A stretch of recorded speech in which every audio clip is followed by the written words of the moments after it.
Hello, everybody. It's me, Carmine DeStefano, the bookman, your bookman, here with something I didn't think I was going to do for a while. There is a reason why I destroyed my original channel and made this one and tried to avoid talking sports. And it was because I was being harassed and pretty much stalked online by a couple of people. And considering I wasn't really getting the subscribers, I didn't think it was worth my time. So I got rid of that, and just for future reference, if anybody in response to this video wants to be a jackwagon, I'm going to report you. I'm going to block you. I'm going to ban you. Don't even bother, okay? But when it comes down to professional sports, let me explain to you like this. They're dead. They're rotting corpse in the ground, not capable of growing weeds atop it on the soil it's feeding. All of these professional sports, they're not professional, they're not competitive, and they suck at watching and listening to the commentary. Every aspect of it is trash. But really, what it comes down to in terms of the overall production, it's not as bad as the so-called online fans who are all influencers. So in my attempt to, I don't want to say attack, but bring light to these particular influencers, especially the ones that clearly have no idea what they're saying. What the hell was I looking at this screen for so long for? Anyway, for those, I kind of want to call them out on this, and I'm going to try my best not to be too inflammatory. But so you know, I was pretty much born a Yankee fan. It was embedded in my DNA due to my namesake and everything, but I didn't truly appreciate the franchise as a fan until I got a nice little shirt that it was a circle, and it had all the banners representing their AL pennants and their world championships. At that point, we're talking the early mid 80s. They had won 44 American League pennants and 20 World Series. So now that has ballooned a bit over time. But really, when I was a kid, see if this sounds familiar to you, the New York Yankees were a bad team. They apparently, according to Michael Kay, had the most wins in the history of the 80s or whatever, in the entirety of that decade. But they were never a legit contender. And the main reasons were because they were slow, unathletic, could only hit home runs, didn't play fundamentally solid baseball, weren't great defensively, had too many old guys, and their pitching staff was more or less makeshift based on who was not dead yet from another team, and a bullpen that really didn't do the job. Does that sound familiar? Yes, that's called the modern day Yankees. It's called Steinbrenner Yankees. That's what they are. Buy everybody else's players, get rid of your own, and go on from there. And the thing that you have to realize is back then and into the early 90s and everything, you could really find their talent if you would. And it was good. They had a really good farm system. The only problem is they were on other people's teams, because that's Steinbrenner baseball.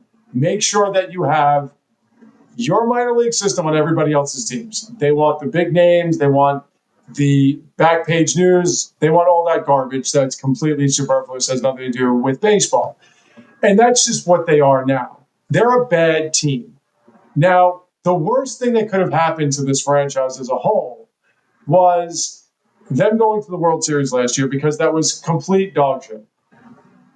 If you didn't realize that, you weren't paying attention. It's pretty funny how when Judge, a superstar, is playing for a contract, they win the division and go to the ALCS. And when Soto, who's a superstar, is playing for a contract, they win the division and go to the World Series. But in between that was this weird season where they didn't make the playoffs. And the year before Judge's contract, they made a play-in game because baseball handed them two lefty hitters they sorely needed, in which case they were able to go on two runs that got them into the play-in game against the Red Sox, where they got bumped. And the year before that, we had the 60-game season nobody watched, where they started off 9-0, finished under 500 for the majority of the season, got into a play-in series they had no business being in, beat the Guardians, who they've been doing that since the 40s. That's really nothing spectacular. And then got beat by the Rays in the division series. If you want to go back even further than that, they did win 103 games, but that was because Judge Sanchez, and Stanton were all out in April, May to about June, and they went on an extraordinary run. And that's the thing with this team. They're always winning the majority of their games from the middle end of April to the middle end of June. Then their true colors come out. And I have a theory. I believe it's mostly because of the fact that at that period of time, especially in New York, for the last few years anyway, or several years, the New York Knicks have been in the playoffs. So typically this team of has-beens and never will be's that also act like Invisible Boy from Mystery Men, where as long as you're not looking at them, they can do what they're supposed to do. That period is kind of open for them because most people are watching the Knicks in the playoffs. So you're not watching the Yankees, right? But don't worry, the Knicks figured that problem out by firing Tom Thibodeau. So now they'll never be back in the playoffs again. But whatever the case, when it comes to this team, they're the same build, same makeup as the old Yankees from the 80s because it's a Steinbrenner team. So it doesn't matter. Aaron Boone, Cashman, they're just yes men that do what they're told. This is Hal Steinbrenner's team. This is what he wants. Home runs, strikeouts, and maybe you win. Most likely you won't. And it doesn't make any difference because as long as you get the back page news, that's all that matters. That's all they fucking care about. But you can't tell that to these online influencers who have thousands of people holding on to their every word, who continually and continue throughout the course of the season, like right now, get all giddy when they beat a team like the Twins, who they also have been beating for so many decades. It's pretty much incalculable. You just got smacked around by the Astros. You just got beat. You lost 5 in a row. You're an embarrassment. Everyone's making fun of you. Everyone's talking bad about you. You're ready to jump ship, and then they win 2 stupid-ass games against a team that's not even competing, and you're going to get excited again. And this is what happens. And this is why I get nuts. And this is why it makes me angry, because I am tired of hearing this shit. You know what this team is. Every year, they're going to be virtually unbeatable from the end of April into the middle of June.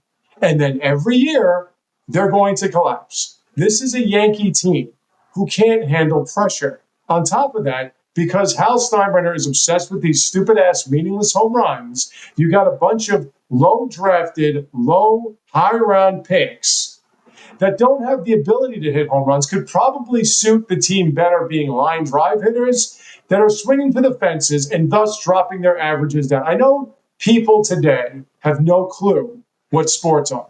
And I know that baseball fundamentals are completely lost because you're being gaslit by Disney Sports to make you think that these guys are bigger or faster or stronger, and all you have to do is get launch angle and all this other stupid garbage that has nothing to do with baseball.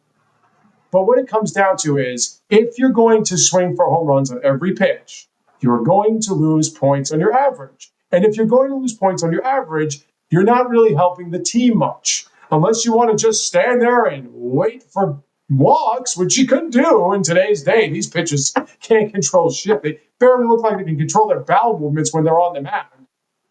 But you're going to lose points in your average. And when you have these undersized players like Volpe or Dominguez or even Austin Wells or whatever, trying to swing for home runs, even in their little chummy ballpark that plays a lot more shallow than you would think the dimensions would lead you to believe they are, you're going to lose points in a batting average, and you're going to leave men on base, and you're going to keep grounding out, striking out, doing stupid shit in big spots. And because these players today, in general, can't handle any kind of adversity, they'll fall apart in front of your face. Now, it's okay to do that if you're the Rays. It's okay to do that if you're the Twins, or if you're even the Astros, whatever. But the New York Yankees always have pressure to win, especially now.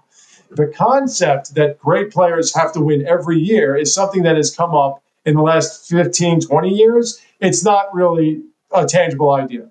It's typically hard to win, especially in what's supposed to be the highest level of competition. So you can't judge people based on rings, more or less. But what you can do is you can judge them based on performance. And this team keeps embarrassing themselves in so many different ways. But as I've said, these influencers, these internet geeks who have never played a legitimate baseball game in their entire lives outside maybe their gated community intramural leagues or whatever, where everyone gets a trophy and a pat in the head, no matter how bad you are, they're going to dictate to you what is and what isn't about baseball. Hey, look, just like Aaron Judge in real life, leaving a man on third base with less than 2 outs.